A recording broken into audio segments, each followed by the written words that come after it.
Hello my peeps and welcome to another Valheim video.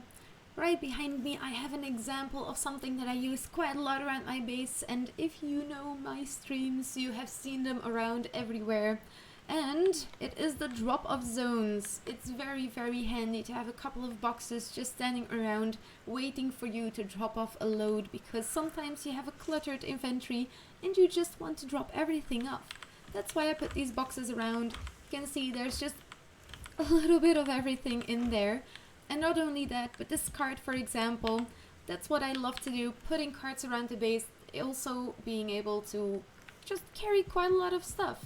You won't always imagine how many things you can put in the cart, and it's very easy to have a couple laying around your base to drop off some things in. Something else, always be prepared, have some boxes filled with gear, have some boxes filled with armor, and very important, some potions.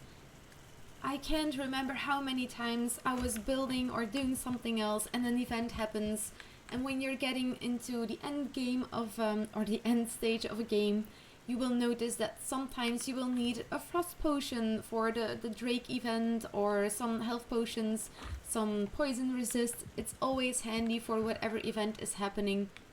And you can see that they're quite well, hidden, kind of. They're just part of the environment, but I know that those are some boxes that I can find some gear in.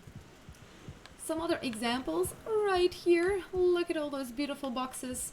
A portal box, super handy to have. I can just come in here, I can grab all the resources for one portal. I sometimes even put some resources for 2 portals in there.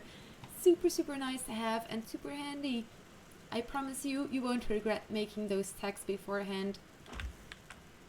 Decorations. We all have people that really love decorating, and it's just very nice to have a couple of boxes filled with the usual stuff like nails, fine wood usually as well, charcoal.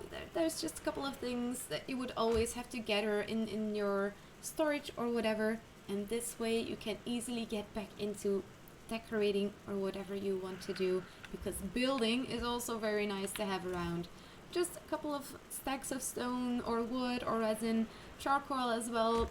For me, those 2 boxes go hand in hand a little bit.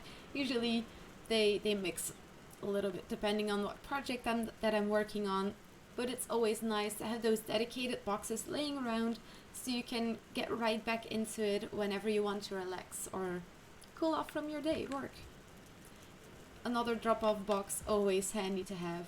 These are just a couple of examples. You can always just have another box just laying around filled with food or anything like that. I have a couple of these boxes right here outside of my kitchen. When I have too much food, I just drop them off right in here. You can see there's even a couple of other things in there. It's just handy to have a couple of those laying around.